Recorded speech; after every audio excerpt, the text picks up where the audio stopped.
नमस्कार दोस्तों, स्वागत है आप सबका study and grow YouTube platform पे। हम बात करेंगे राजस्थान के साहित्य के विषय में और राजस्थान की साहित्यिक विशेषताओं के बारे में देखेंगे कि कौन कौन से साहित्यकारों ने कौन कौन से महत्वपूर्ण रचना लिखी। तो सबसे पहले देखेंगे कि राजस्थान साहित्य को अपन 3 भाग में बांटते हैं। पहला भाग है प्राचीन साहित्य जो सबसे पहले लिखा गया, दूसरा है मध्यकालीन और तीसरा है नवीनतम या फिर आधुनिक साहित्य। आधुनिक साहित्य, प्राचीन साहित्य को देखेंगे तो ये 13 से 16वीं सदी तक लिखा गया। वह है प्राचीन साहित्य जो 16 से 18 तक लिखा गया, और 18 से जो अब तक है वह है वर्तमान साहित्य या फिर आधुनिक साहित्य, जिसे नवीनतम साहित्य भी कहा जाता है। तो हमारे लिए तीनों ही टॉपिक महत्वपूर्ण है। प्राचीन साहित्य में वो चीजें लिखी गई है जिसमें वीर गाथाएं लिखी गई, राजा महाराजाओं की कहानियां लिखी गई है, तो वो प्राचीन साहित्य में आता है। जबकि मध्यकालीन साहित्य में इसको साहित्यकारों का काल माना जाता है। और आधुनिक साहित्य की बात करें तो जो वर्तमान इतिहासकार हुए वो आधुनिक साहित्य के उदाहरण। तो सबसे पहले अपन राजस्थान की प्रमुख रचनाओं में देखेंगे तो सबसे पहले राजस्थान भाषा की बात करेंगे। तो राजभाषा, यहाँ पे राज का मतलब क्या है, राजस्थानी भाषा। तो राजस्थानी भाषा की बात करें तो यहाँ पे हम बात करेंगे बहुत सारी रचनाओं की। इनकी पहली रचना कौन थी राजस्थान भाषा में, पहला उपन्यास कौन सा था राजस्थानी भाषा में। अगली बात है पहली कहानी कौन सी लिखी गई थी राजस्थानी भाषा में। और अगला बिंदु है पहला नाटक कौन सा था। 4 बातें, रचना, उपन्यास, कहानी और नाटक। तो पहली रचना राजस्थानी भाषा की थी वो थी भारतेश्वर बाहुबली। भारतेश्वर बाहुबली, भारतेश्वर बाहुबली को किसने लिखा था, ये लिखा था वज्रसेन सूरी ने। तो वज्रसेन सूरी की जो रचना थी भारतेश्वर बाहुबली, और राजस्थानी भाषा की कौन सी रचना है, पहली रचना है। और ये 12वीं सदी में लिखी गई थी वज्रसेन सूरी द्वारा। कौन सी रचना है, भारतेश्वर बाहुबली। भारतेश्वर बाहुबली। पहला उपन्यास कौन सा है राजस्थानी भाषा का, वह है कनक सुंदरी। कनक सुंदरी राजस्थानी भाषा का पहला उपन्यास है, कनक सुंदरी। किसके द्वारा लिखा गया, शिवचंद्र भारतीय के द्वारा। तो शिवचंद्र भारतीय, लेखक कौन आएगा, शिवचंद्र भारतीय। क्या लिखा, कनक सुंदरी। कहानी, पहली कहानी कौन सी थी राजस्थान भाषा की, पहली कहानी की बात करेंगे तो वह विश्रांत प्रवास। विश्रांत प्रवास, पहली कहानी कौन सी भाषा में, राजस्थानी भाषा में, विश्रांत प्रवास। किसके द्वारा, शिवचंद्र भारतीय के द्वारा। शिवचंद्र भारतीय के द्वारा लिखी गई पहली कहानी विश्रांत विलास। शिवचंद्र भारती के द्वारा ही पहला उपन्यास लिखा गया, कनक सुंदरी। पहला नाटक कौन सा है राजस्थानी भाषा का, पहला नाटक कौन सा है, वह है केसर विलास।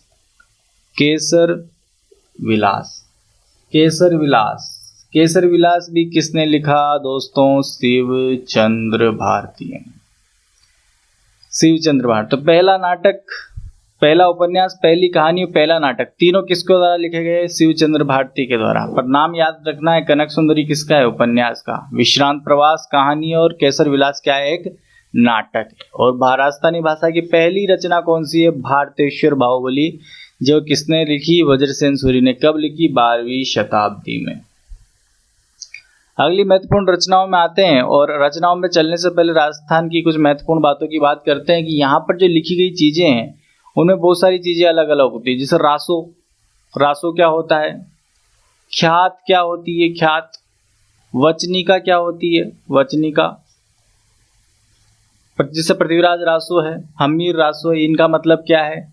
व्यात क्या, ख्यात क्या होती है, वचनिका क्या होती है। जैसे अचलदास खिचड़ी, वचनिका। प्रकाश क्या होता है, ठीक है, प्रकाश क्या होता है, और वात क्या होती है, इनके बारे में देखेंगे सबसे पहले। तो रासो की बात करें तो रासो क्या मतलब है कि किसी राजा की प्रशंसा में जो ग्रंथ लिखा गया उसे बोलते हैं रासो। प्रशंसा में लिखा हुआ ग्रंथ क्या है, रासो है। ख्यात का क्या मतलब है कि विस्तृत, विस्तार, विस्तृत इतिहास जिसमें लिखा गया है उसे बोलते हैं ख्यात। विस्त्र। एक और होता है फड़। फड़ क्या होता है?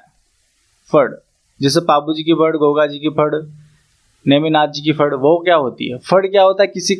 किसी वस्त्र पर लिखी गई होती है, और इसी वस्त्र में उनके कुछ दोहे होते हैं। जैसे अगर पाबू जी की फड़ है तो पाबू जी की फड़ किसको? ऊँटों को सुनाने के काम में आती है, जिसमें ऊँट बीमार होता है तो वो उठ जाता है और उसकी बीमारी खत्म हो जाती है, तो उसे फड़ कहते हैं। किस पर चित्रण किया जाता है फड़ का? कपड़े पर चित्रण। वचनिका की बात करें तो वचनिका क्या है? वचनिका शासक की उपलब्धियां बताता है। शासक की उपलब्धियां बताता है। क्या बताता है? वचनिका। तो रासो प्रशंसा में लिखा गया होता है, ख्यात विस्तृत इतिहास है। वचनिका शासक की उपलब्धियां बताता है, जबकि प्रकाश का क्या मतलब होता है? प्रकाश का मतलब होता है कि किसी विशेष शासक की उपलब्धियां किसी विशेष व्यक्ति के बारे में लिखी गई, किसी विशेष व्यक्ति या विशेष शासन के बारे में, या फिर किसी विशेष शासक के बारे में, कोई भी एक विशेष टॉपिक लेकर उस पर लिखा गया ग्रंथ प्रकाश कहलाता है। और वाद का मतलब होता है संक्षिप्त इतिहास। संक्षिप्त इतिहास। और एक और शब्द आता है राजस्थान में जो अब हम पढ़ते हैं, कुंभा का। जैसे कुंभा ने जयदेव की पुस्तक गीत गोविंद का टीका लिखा था। तो टीका क्या होता है? टीका का मतलब होता है किसी पुस्तक का संक्षिप्त सार। पुस्तक का संक्षिप्त जो सार होता है वो होता है टीका। तो रासो प्रशंसा में लिखा गया है, खेत विस्तृत इतिहास है। वचनिका शासक की उपलब्धियों के बारे में। प्रकाश का मतलब किसी विशेष व्यक्ति या शासन के बारे में। वाद का मतलब होता है संक्षिप्त इतिहास। तो ख्यात और वात दोनों एक दूसरे के उल्टे हैं। विस्तृत इतिहास तो ख्यात, जबकि संक्षिप्त इतिहास है वात। टीका का क्या मतलब होता है? टीका किसी पुस्तक का सार लिखना होता है टीका। तो ये हमने बात की राजस्थान के इतिहास में कौन कौन सी चीजें लिखी जाती है और राजस्थानी भाषा में जो रचित ग्रंथ है उनकी बात की। अब हम देखते हैं महत्वपूर्ण चीजें। तो अब हम बात करते हैं पहली महत्वपूर्ण रचना की, जिसका नाम है पृथ्वीराज रासो। सबको पता होगा कि पृथ्वीराज रासो किसके द्वारा लिखी गई। इसके लेखक कौन आते हैं? इसके चंद्रबरदाई। मेरे प्यारे दोस्तों, चंद्रबरदाई कौन है? लेखक है। किसके हैं? पृथ्वीराज रासो के। किसके दरबारी विद्वान थे? किसके दरबार में रहते थे? पृथ्वीराज चौहान के दरबार में। पृथ्वीराज चौहान तृतीय,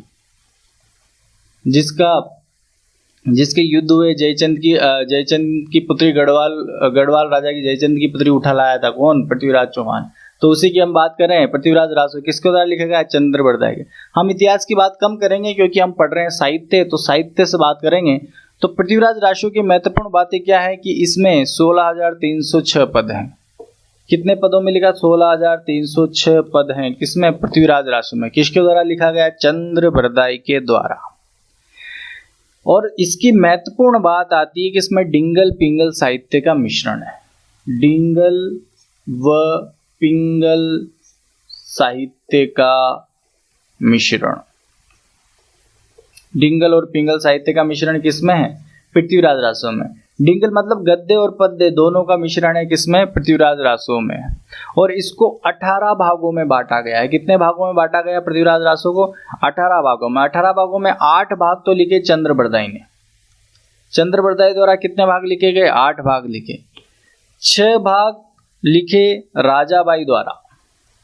याद रखना कितने भाग है? 18 भाग है। 8 भाग किसके द्वारा लिखे? चंद्रबरदाई द्वारा। 6 भाग लिखे राजाबाई द्वारा। 8 से 14 कितने बचे? 4 और बचे। 4 किसके द्वारा लिखे जाएंगे? जलहण के द्वारा। जलहण किसका पुत्र है? चंद्रबरदाई का पुत्र है। तो इसको 18 भागों में लिखा। सबसे अंतिम भाग लिखा जलहण ने। मतलब पृथ्वीराज रासो को पूर्ण किसने किया था? जलहण ने। किसका पुत्र है? चंद्रबरदाई का। ठीक है, तो चंद्रबरदाई की बात कर रहे हैं। चंद्रबरदाई का पुत्र है जलहण, जिसने इसको कंप्लीट किया है। 18 भागों में विभक्त कौन सा ग्रंथ है? पृथ्वीराज रासो। पृथ्वीराज।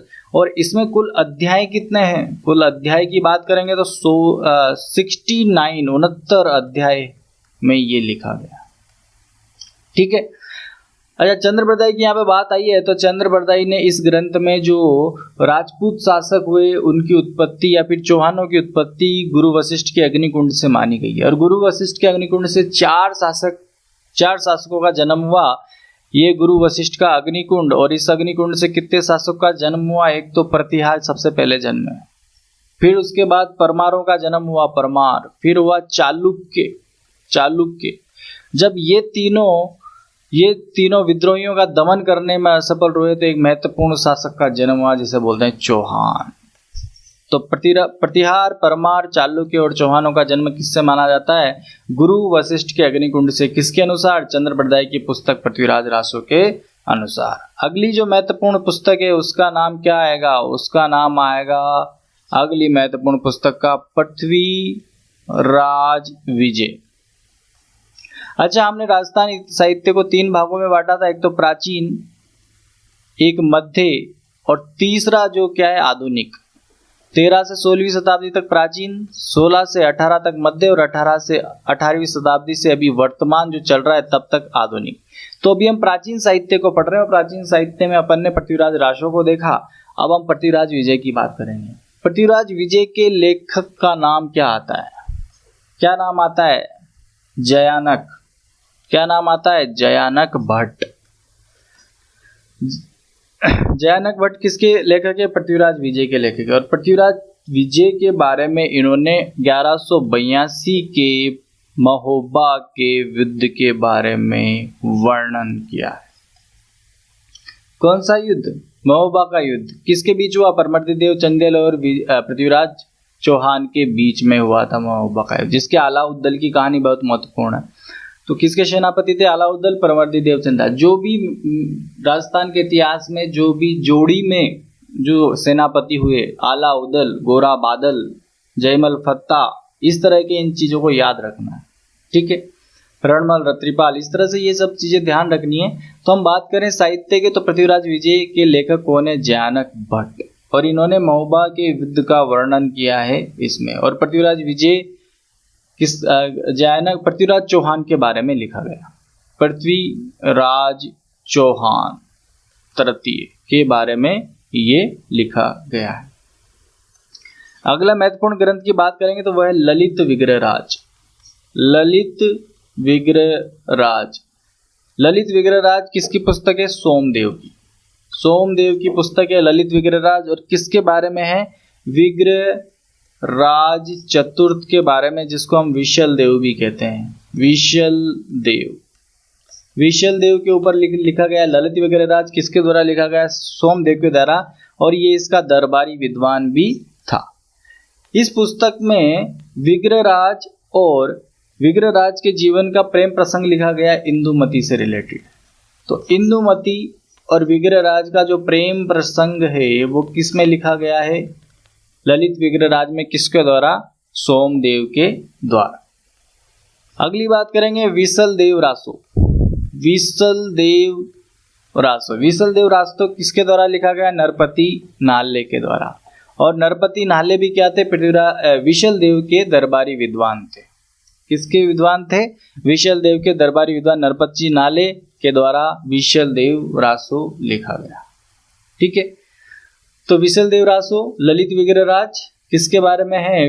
विशल देव के बारे में है। जबकि पृथ्वीराज विजय और पृथ्वीराज रासो किसके बारे में था? पृथ्वीराज चौहान के बारे में। और हम कौन से इतिहास की बात कर रहे हैं? प्राचीन इतिहास के स्रोतों की। प्राचीन इतिहास किस किस के द्वारा लिखा गया। आगे बात करेंगे। आगे महत्वपूर्ण ग्रंथ इसमें आते हैं छत्रपति रासो। छत्रपति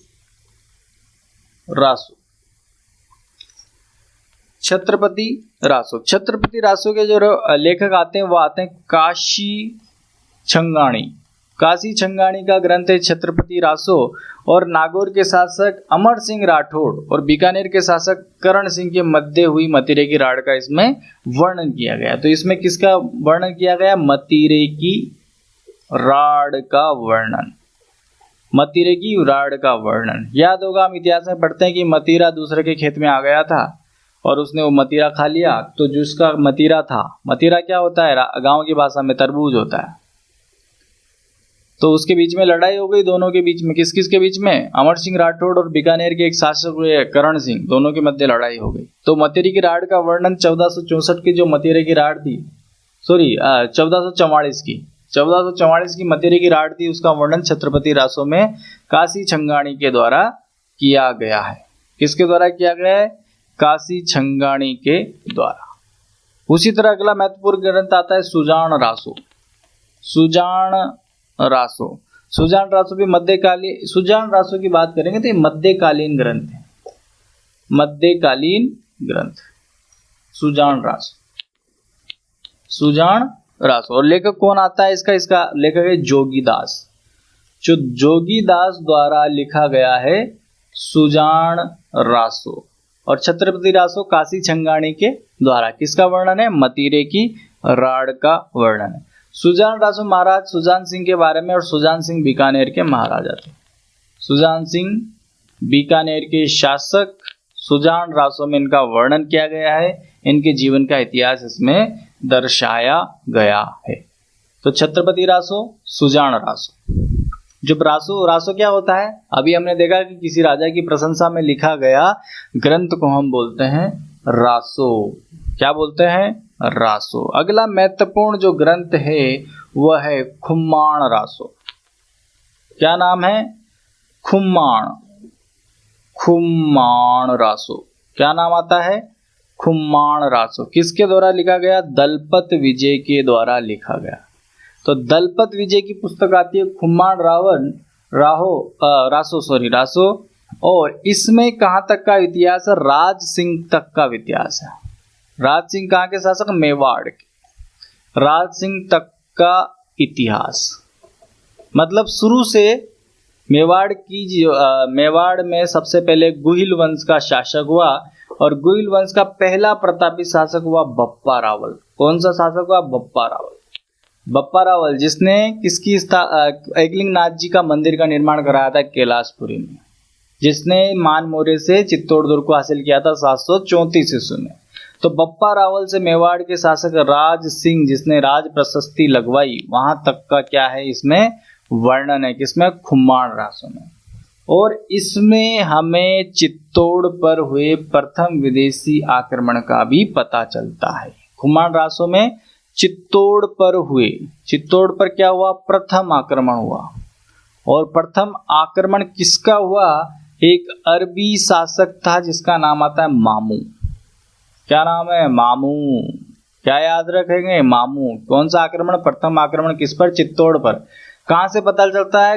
खुम्माण रासो से। खुम्माण रासो इसलिए ये महत्वपूर्ण पुस्तक हो जाती है दलपत विजय की, जिस पर मेवाड़ का इतिहास का अंकन है बप्पा रावल से राज सिंह तक का। तो इस तरह से खुम्माण रासो हो गया, छत्रपति रासो हो गया, सुजान रासो हो गया। छत्रपति रासो जिसमें किसका वर्णन है? छत्रपति रासो में मतीरे की राड का। आगे महत्वपूर्ण पुस्तक पढ़ेंगे। आगे महत्वपूर्ण पुस्तकों में हमारा जो महत्वपूर्ण ग्रंथ है वह है शत्रुसाल रासो। शत्रुसाल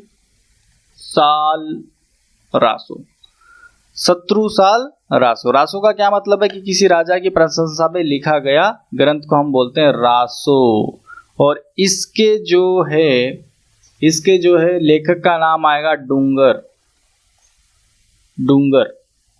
डूंगर जी द्वारा लिखा गया शत्रुसाल रासो। और बूंदी के शासक शत्रुसाल के बारे में लिखा गया, जो हाड़ा शासक हुए शत्रुसाल। तो हाड़ा शासक शत्रुसाल, हाड़ा शासक होने के कारण या फिर हाड़ौती लैंग्वेज होने के कारण, हाड़ौती भाषा होने के कारण कोटा बूंदी बारां झालावाड़। झालावाड़ में कौन सा दुर्ग है? जल दुर्ग। कौन सा है? गागरोन दुर्ग। किसके संगम पे? काली सिंध और आहुआ नदी के संगम पे। तो इतिहास को लिंक करते चलो। झालावाड़, बारा, बूंदी और कोटा, ये कौन सा क्षेत्र है? हाड़ौती क्षेत्र। क्यों कहते हैं? क्योंकि यहाँ हाड़ा राजाओं ने शासन किया, और हाड़ा राजा हुए बूंदी के शत्रुसाल के बारे में ग्रंथ लिखा गया शत्रुसाल रासो। किसके द्वारा? डूंगर जी द्वारा लिखा गया। ठीक है, तो शत्रुसाल रासो डूंगर जी द्वारा लिखा गया। किसके बारे में लिखा गया? शत्रुसाल के बारे में, जो बूंदी का शासक हुआ, हाड़ा शासक हुआ शत्रुसाल। अगला महत्वपूर्ण ग्रंथ आता है, बहुत ही महत्वपूर्ण ग्रंथ है हमीर रासो। हमीर रासो बहुत ही महत्वपूर्ण। हमीर रासो काफी बार पूछा जा चुका है। इसमें दो व्यक्तियों का नाम याद रखना, ये 2 बार लिखा गया। एक का नाम आता है सारंगधर, दूसरे का नाम आता है जोधराज। तो जोधराज और सारंगधर द्वारा लिखा गया है। सारंगधर द्वारा लिखा गया। जोधराज द्वारा तो 13वीं सदी में लिखा गया, जबकि 18वीं सदी में जोधराज द्वारा लिखा गया। क्या कहा मैंने? हमीर रासो बहुत महत्वपूर्ण ग्रंथ है। सारंगधर द्वारा 13वीं सदी में, जोधराज द्वारा 18वीं सदी में लिखा गया। 2 बार लिखा गया ग्रंथ है। और हमीर देव चौहान को यह समर्पित है। हटी हमीर तिलिया तेल चढ़े न दूजी बार, जो दोहा है, हमीर हट तिलिया तेल चढ़े न दूजी। हमीर देव चौहान कहाँ के शासक हुए? रणथंभौर के प्रतापी चौहान शासक है हमीर देव चौहान, जिनके बारे में हमीर रासो। एक हमीर सिसोदिया भी है। हमीर सिसोदिया किसमें? वो है मेवाड़ में। और हमीर सिसोदिया के बारे में जो है हमीर मर्दन लिखा गया जय सिंह सूरी द्वारा। तो हमीर रासो की हम बात कर रहे हैं। जोधराज और सारंगधर की पुस्तक है। और हमीर देव चौहान रणथंभौर के शासक के बारे में ये लिखा गया है। अगली और पुस्तक कौन सी है? अगली पुस्तक है विजय पाल रासो। नोट करते जाना आप लोग, समझते जाना, या फिर जिसको याद है रिवीजन करते जाना। विजय पाल रासो किसके द्वारा? नल सिंह द्वारा लिखा गया। नल सिंह द्वारा विजय पाल रासो लिखा गया। विजय पाल कौन है? करौली के शासक हैं। तो करौली शासक विजय पाल द्वारा, करौली के शासक कौन है? विजय पाल के ऊपर एक ग्रंथ लिखा गया विजय पाल रासो। किसके द्वारा? नल सिंह के द्वारा। अगला महत्वपूर्ण ग्रंथ आता है, उस ग्रंथ की बात करेंगे तो वो है रण रासो किसके द्वारा लिखा गया? दयाल दास के द्वारा।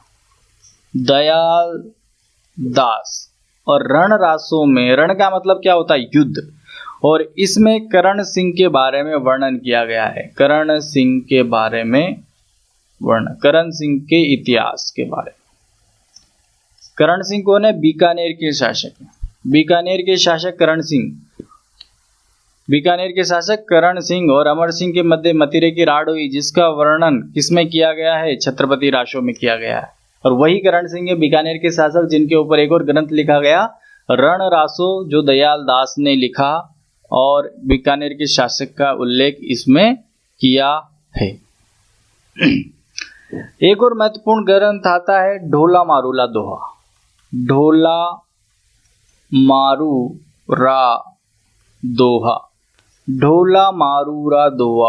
किसके द्वारा लिखा गया? कल्लोल के द्वारा। कौन थे ये? कवि थे। कवि कल्लोल द्वारा लिखा गया ढोला मारूला दोहा। और डिंगल भाषा का पहला काव्य ग्रंथ है। महत्वपूर्ण बात क्या है इसमें? डिंगल भाषा का पहला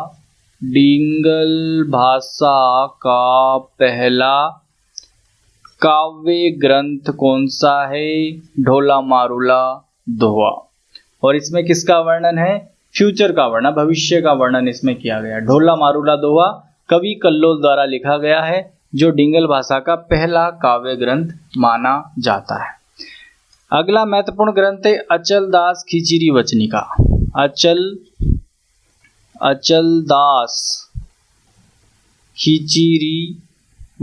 अचलदासरी वचनिका। अचलगढ़ दुर्ग कहाँ पर है? मेरा प्रश्न है। अचलगढ़ दुर्ग कहाँ है? आबू के पठार पर स्थित है अचलगढ़ दुर्ग, जिसपे भंवरा स्थल है। तो अचलदास खिचरी वचनिका की हम बात कर रहे हैं। और ये किसके द्वारा लिखा गया? ये लिखा गया शिवदास गार्डन के द्वारा। वचनिका क्या होता है? किसी शासक की उपलब्धियों के बारे में जो बताता है उसे वचनिका कहते हैं। तो शिवदास गार्डन के द्वारा लिखा गया अचलदास खिचरी वचनिका। ठीक है। और इसमें एक युद्ध का वर्णन किया गया। उस युद्ध का नाम आता है 1423 का गागरोन का युद्ध। तो गागरोन के शासक हुए अचलदास खिची, उनके युद्ध का वर्णन आएगा इसमें अचलदास खिचरी की वचनिका में। अपन को ध्यान क्या रखना है? किसके द्वारा लिखा गया है? शिवदास गार्डन के द्वारा। अगला महत्वपूर्ण ग्रंथ कौन सा है? अगला महत्वपूर्ण ग्रंथ है रत्न रासो। और रत्न रासो में जो है जोधराज और जालोर के राठौड़ों का वर्णन किया गया है, जोधपुर और जालोरों के राठौड़ का, और किसके द्वारा लिखा गया? कुंभकर्ण के द्वारा। तो कुंभकर्ण के द्वारा रत्न रासो लिखा गया है, कल्लोल के द्वारा डोला मारूला दोहा, दयाल दास के द्वारा रणरासो, शिवदास गार्डन के द्वारा अचल दास खिचिरी वचनिका। शिवदास गार्डन के द्वारा महत्वपूर्ण है ये अचल दास खिचिरी वचनिका। तो ये महत्वपूर्ण ग्रंथ हुए जिनकी हमने बात करी। ये ज्यादातर इसमें कौन से ग्रंथ थे? प्राचीन काल के ग्रंथ थे। अब हम बात करेंगे मध्यकालीन ग्रंथों। तो हेडिंग डाल लो, मध्यकालीन साहित्य। मध्यकालीन साहित्य के प्रमुख ग्रंथों की बात करेंगे। 16वीं से 18वीं सदी तक जो ग्रंथों की रचना की गई उनको बोलते हैं कौन से? मध्यकालीन साहित्य। तो मध्यकालीन साहित्य में जो महत्वपूर्ण ग्रंथ है वो है मूणोत नैणसी के द्वारा लिखा गया नैणसीरी ख्यात और मारवाड़ा प्रगनारी वीवत। तो मूणोत नैणसी की बात करेंगे। मूणोत नैणसी अपने आप में एक महत्वपूर्ण टॉपिक है। मूणोत नैणसी जो साहित्यकार हुए और इनके बारे में बात की जाएगी तो इनके बचपन का नाम नारायण आता है।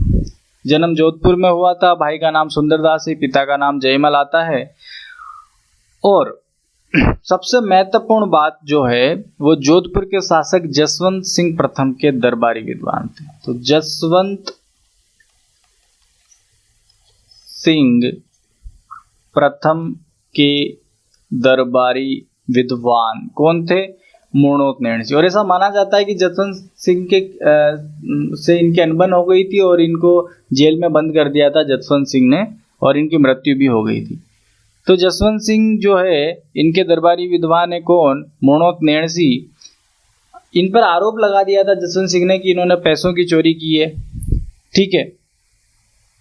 और आरोप लगाने पर मूणोत नैणसी ने अपने भाई सुंदरदास के साथ 1670 में आत्महत्या कर ली थी। इनको जेल में भी डाल दिया गया था। कुछ ऐसी कहानी है मूणोत नैणसी की, जो जसवंत सिंह बहुत महान ग्रंथ इन्होंने लिखे जिनकी हम बात करेंगे। उनका नाम आता है नैणसी री ख्यात। और दूसरा ग्रंथ है मारवाड़ रा परगना री विगत। दोनों कौन किसके द्वारा लिखे गए? मूणोत नैणसी के द्वारा। नैणसी री ख्यात और मारवाड़ रा परगनाड़ी विगत।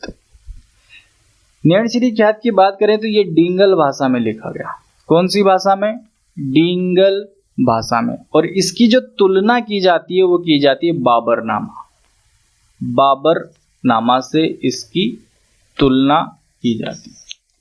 बाबरनामा किसने लिखा था? खुद बाबर ने लिखा था। बाबर की आत्मकथा है इसमें। इसकी तुलना नैणसी ख्यात की किससे की जाती है? बाबरनामा से। जबकि इसकी बात करेंगे तो इसको बोलते हैं राजस्थान का जेवर या राजस्थान का गजेटियर। किसको बोलते हैं? मारवाड़ा परगनारी विगत को क्या बोलते हैं?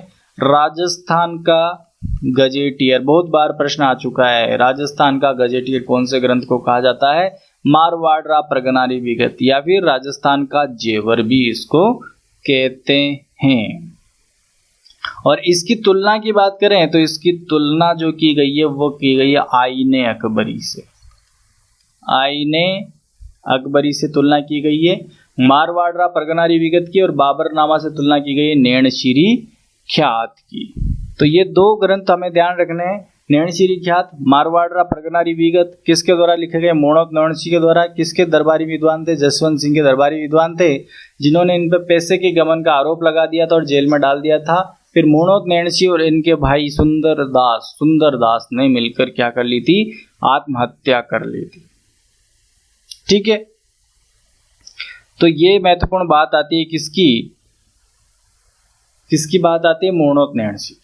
आगे बात करेंगे, आगे महत्वपूर्ण ग्रंथों की बात करेंगे। तो उसमें जो महत्वपूर्ण ग्रंथ है वो है पृथ्वीराज राठौड़ के द्वारा लिखा गया ग्रंथ, जो डिंगल पिंगल जिन्होंने पीतल पातल पात्र को लेकर लिखा गया।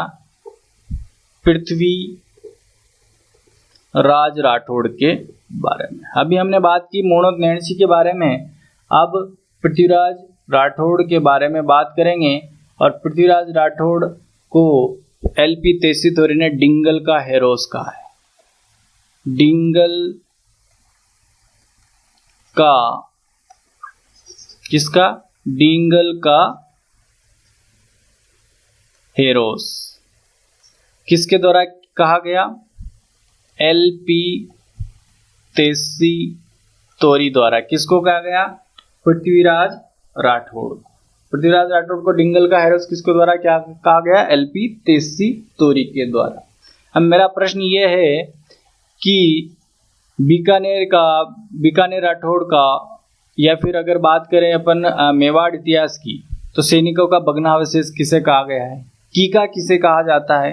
तो ये जो उपनाम है जिसके द्वारा दिए गए वो सब हमको ध्यान रखना है। सैनिकों का भग्नावशेष किसे कहा जाता है? महाराणा सांगा को। कीका किसको कहा जाता है? महाराणा प्रताप को। मारवाड़ और अणबिंदिया मोती किसे कहा जाता है? ये सब चीजें हमको ध्यान रखनी है। पृथ्वीराज राठौड़ की बात कर रहे हैं, डिंगल का हेरोस कहा जाता है किसके द्वारा? LP तेसी तोरी के द्वारा।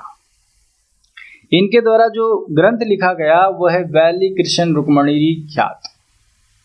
कौन सा ग्रंथ है? वैली किशन रुक्मणी ख्यात।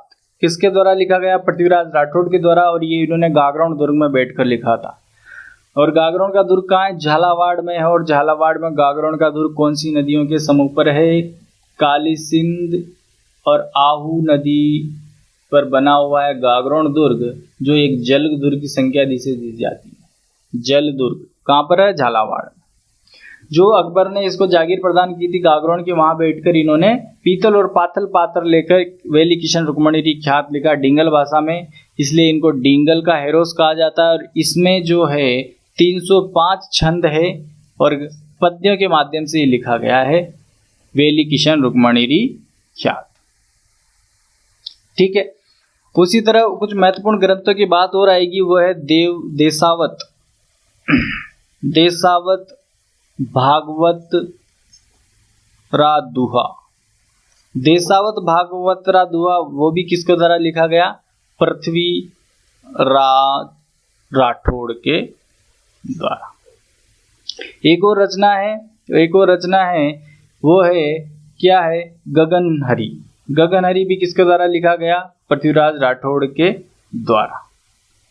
ठीक है। तो इस तरह से हमने बात करी पृथ्वीराज राठौड़ की। और पृथ्वीराज राठौड़ जो है अपने जो महाराणा प्रताप है इनको आराध्य मानते थे, इसलिए इन्होंने 2 पात्र लिए, इसमें पीथल और पाथल, 2 पात्रों की रचना इन्होंने करी। और पाथल जो पात्र है वो महाराणा प्रताप को समर्पित है, जबकि पीतल पात्र किसको समर्पित है? पृथ्वीराज राठौड़ को। ठीक है। तो ये पीतल पातल क्यों पात्र लिए? क्योंकि ये किसको मानते थे? महाराणा प्रताप को क्या मानते थे? अपना आराध्य मानते थे। महाराणा प्रताप को आराध्य मानते थे। तो इन्होंने पीतल नाम के काव्य की रचना की थी।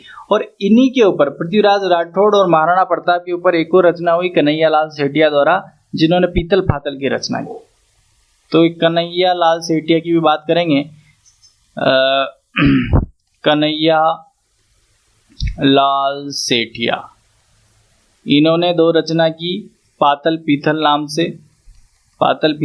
से एक रचना की, जिसमें पातल किसको बताया गया है? प्रताप को। और पीतल किसको बताया गया है? पृथ्वीराज राठौड़ को।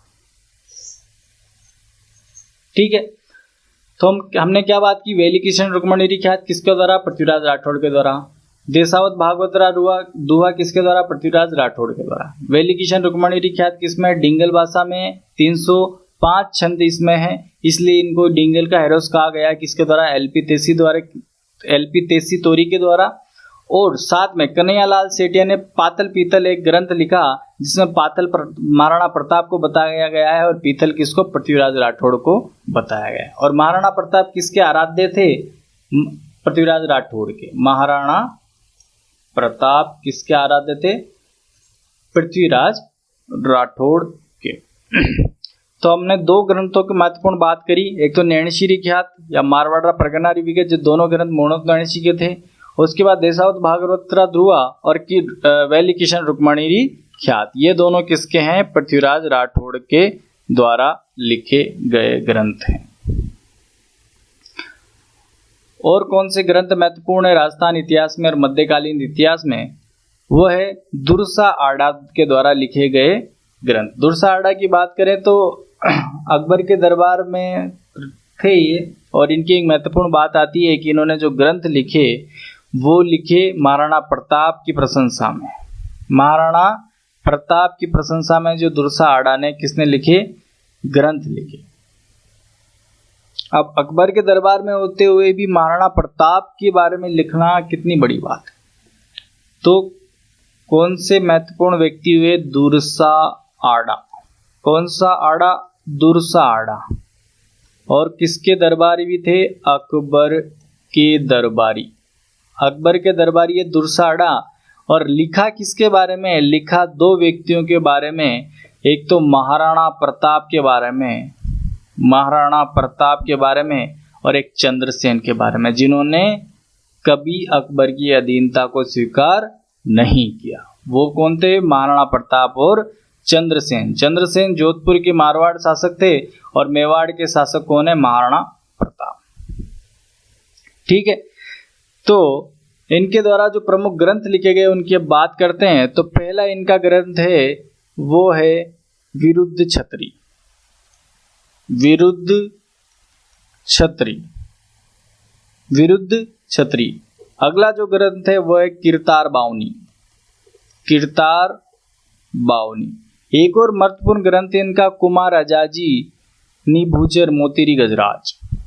तो कुमार अजाजी निभूचर मोरी नी गजराज। कुमार अजाजी निभूचर मोरी नी गजराज किसके द्वारा लिखा गया? दुर्सा आड़ा के द्वारा। विरुद्ध छत्री, कीर्तार बावनी, कुमार अजाजी निभूचर मोरी नी गजराज किसके द्वारा लिखा गया? दुर्सा आड़ा के द्वारा। किसके दरबार में रहते थे? अकबर के दरबार में रहते थे और बहुत ही वीर व्यक्ति थे, तभी जाके इन्होंने महाराणा प्रताप और चंद्रसेन की प्रशंसा में दुर्सा आड़ा ने लिखा। ठीक है, तो ये सब बातें हमने देखी और आगे देखते हैं पद्मनाभ ग्रंथ को। जो अगला ग्रंथ आता है पद्मनाभ। पद्मनाभ। पद्मनाभ का जो ग्रंथ है उसका नाम आता है कानड़ देव। कानड़ देव प्रबंध। कानड़ देव के बारे में लिखा गया कौन सा ग्रंथ? पद्मनाभ। और पद्मनाभ के बारे में किसके बारे में उल्लेख किया गया है? कानड़ देव के बारे में कहाँ के शासक है? जालोर वंश के शासक है। और जालोर के शासक अखेराज के दरबारी विद्वान हुए पद्मनाभ। जालोर के शासक अखेराज के दरबारी विद्वान कौन है? पद्मनाभ। पद्मनाभ जिन्होंने क्या लिखा? कानड़ देव प्रबंध लिखा। कौन सा ग्रंथ लिखा? कानड़ देव प्रबंध लिखा। दुर्सा आड़ा ने कौन सा लिखा था? कीर्तार बावनी, विरुद्ध छत्री, कुमार अजाजी भूचर मोरी जी गजराज। ठीक है, इस तरह से ये ग्रंथों की हमने बात करी और इन्होंने किसके बारे में प्रशंसा में लिखा? महाराणा प्रताप और चंद्रसेन की प्रशंसा में लिखा। अगली महत्वपूर्ण पुस्तक आती है करणीदान की। करणीदान ने एक ग्रंथ लिखा जिसका नाम आता है सूरज प्रकाश। किसकी पुस्तक है? करणीदान की पुस्तक है।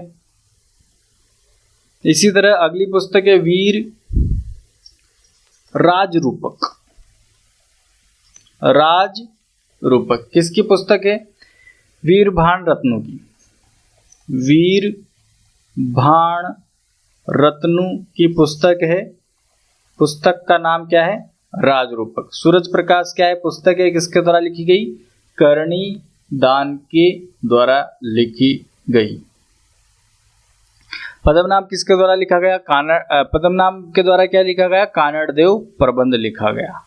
ठीक है, दुर्सा आड़ा की रचना के बारे में बात करी थी हमने, तो विरुद्ध छत्री, कीर्तार बावनी, तो ये सब बातें हमने देखी। आगे और कौन से महत्वपूर्ण ग्रंथ आते हैं उस ग्रंथ की बात करेंगे। तो पहला एक और महत्वपूर्ण ग्रंथ है गज रूपक। और गज रूपक किसके द्वारा लिखा गया? केशवदास गार्डन के द्वारा। केशवदास गार्डन के द्वारा लिखा गया कौन सा पुस्तक है? गज रूपक। गज रूपक। तो ये बात करी अपने गजरूपक की केशवदास गार्डन द्वारा, राजरूपक वीरभान रत्नों द्वारा, सूरज प्रकाश कर्णिदान द्वारा। और हमीर मद मर्दन किसके द्वारा लिखा गया था? जयसिंह सूरी के द्वारा। हमीर राशियों की हमने बात कर ली। हमीर पे और भी महत्वपूर्ण ग्रंथ है, जैसे हमीर हट हो गया, हमीर महाकाव्य, ये सब महत्वपूर्ण आते हैं। हमीर महाकाव्य, हमीर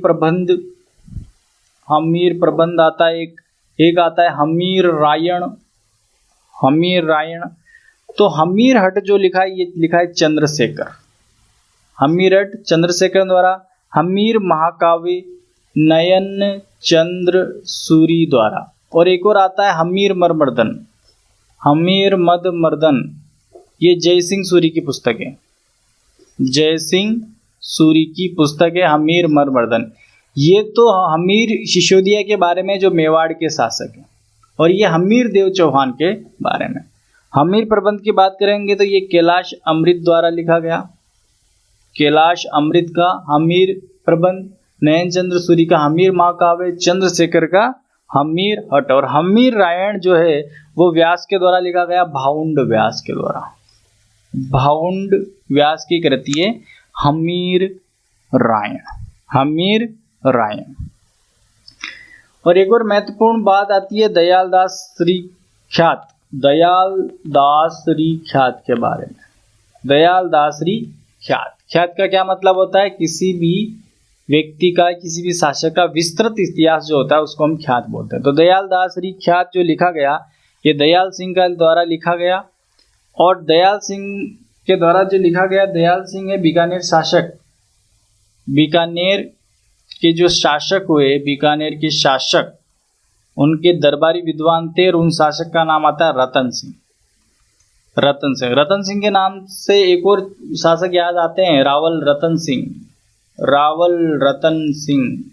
रावल कौन लगाते थे? सिसोदिया गुइल वंश के शासक रावल लगाते थे, और सिसोदिया वंश के शासक अपने आगे राणा या महाराणा शब्द लगा। रावल रतन सिंह जो 1303 में मेवाड़ का पहला साका हुआ, रानी पद्मनी और रावल रतन सिंह के नेतृत्व में। रावल रतन सिंह ने केसरिया किया और पद्मनी ने जौहर किया। किसके विरुद्ध था ये अलाउद्दीन खिलजी। जब वो 8 महीने तक चित्तौड़ दुर्ग को घेरे रखा, जो राजस्थान का महान साका आता है, पहला साका मेवाड़ का 1303 ईस्वी का। और यहाँ पर भी बात कर रहे हैं रतन सिंह की, पर ये कहाँ के शासक है? मारवाड़ या बीकानेर के राठौड़ शासक है रतन सिंह। और इनके दरबार में कौन रहते थे? दयाल सिंह। और दयालदास ने पुस्तक लिखी दयालदास री ख्यात। और दयालदास री ख्यात किसके ऊपर है? बीकानेर के राठौड़ों की ख्यात। कौन सी है? दयालदास री ख्यात। ठीक है।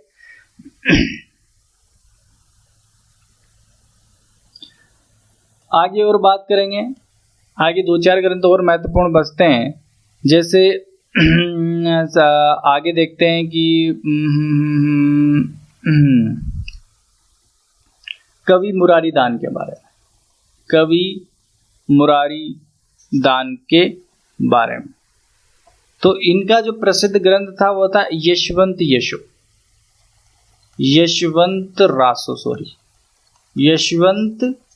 रासो। किसके द्वारा? कवि मुरारी दान के। किसके पुत्र है कवि मुरारी दान? सूर्यमल मिश्रण के पुत्र है।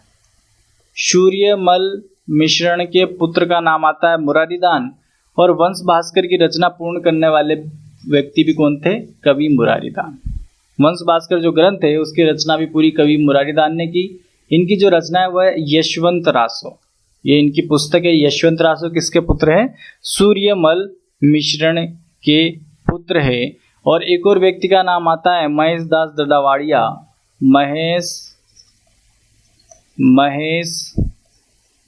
दास ददीवाड़िया या ददावाड़िया। और इनकी रचना है राम रासो। इनकी रचना का क्या नाम है? राम रासो। तो इस तरह हमने बहुत सारी रचनाओं की बात करी और कवि मुरारी दान की बात करी, जिन्होंने यशवंत रासो की रचना की और वंश भास्कर को पूर्ण किया। केशवदास केशवदास गार्डन की बात करें तो इन्होंने गजरूपक लिखा। हमीरट चंद्रशेखर दयालदास ख्यात दयालदास के द्वारा, जो किसके दरबारी विद्वान है, बीकानेर के राठौड़ वंश के।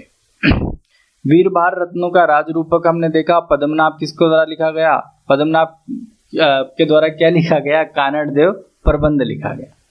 तो इस तरह से हमने बहुत सारे, और दुर्शा आड़ा की बात करेंगे जो अकबर के दरबार में रहते हुए भी किसके बारे में लिखा, महाराणा प्रताप के बारे में जिन्होंने लिखा, उनकी प्रशंसा में लिखा। दुर्शा आड़ा के बारे में भी हमने बात की। तो आज हमने जो महत्वपूर्ण ग्रंथ है वो मध्यकालीन और साथ में प्राचीन जो साहित्य है उनके बारे में बात की। अगले वीडियो में अपन इसको खत्म कर लेंगे और महत्वपूर्ण ग्रंथ जो आधुनिक साहित्य के, जो सबसे ज़्यादा इम्पोर्टेंट प्रश्न वहीं से आते हैं, तो उसकी बात करेंगे। और धन्यवाद आज के लिए।